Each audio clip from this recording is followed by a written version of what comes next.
L'homme et la prison.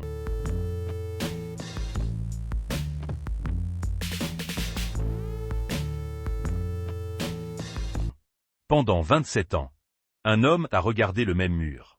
27 ans de silence, de solitud, d'injustice.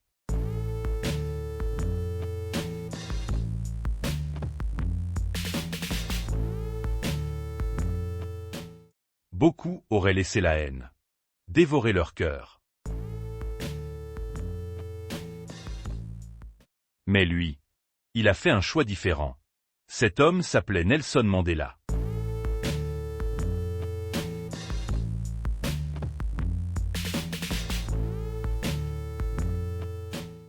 Bienvenue sur Chronique de sagesse.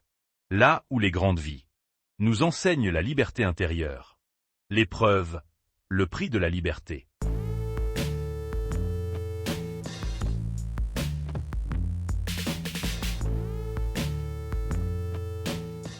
Mandela n'était pas un saint. Il était un homme. Un homme avec des peurs, des doutes et des colères légitimes. Emprisonné pour avoir rêvé d'un pays où tous les hommes seraient égaux. Il fut privé de sa jeunesse, de sa famille, de sa liberté.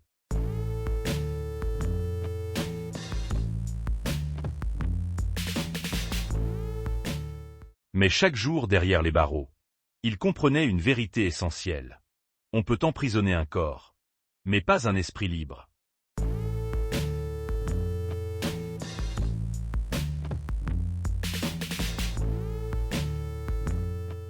La transformation, de la colère à la sagesse. Dans l'ombre de sa cellule, Mandela comprit que la haine enchaîne autant que les barreaux. Il réalisa que s'il sortait de prison, avec la rage dans le cœur, il serait toujours prisonnier. Alors, il choisit la voie la plus difficile.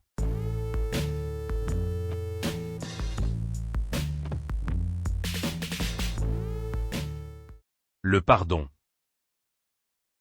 Non pas pour oublier, mais pour se libérer. il disait. En sortant par la porte de la prison, je savais que si je ne laissais pas ma haine derrière moi, je serais encore en prison.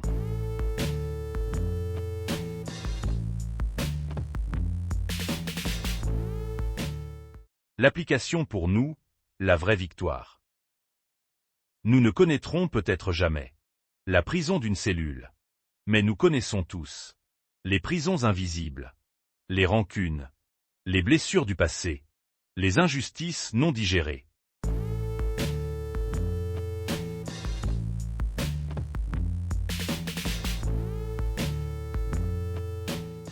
Mandela nous enseigne ceci. Pardonner n'efface pas la douleur, mais il empêche la douleur de gouverner notre vie. La vraie victoire n'est pas de vaincre l'ennemi, mais de se libérer soi-même.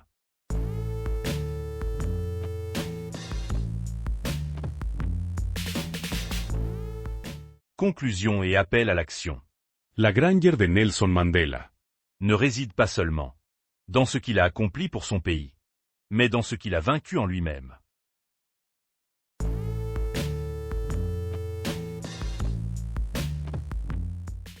Aujourd'hui, posez-vous cette question. Quelle est colère? Quelle est rancune? Quelle est blessure? Êtes-vous prêt à laisser derrière vous? Si cette chronique vous a touché, abonnez-vous pour poursuivre ensemble ce voyage vers la sagesse et la paix intérieure. Paix à vous.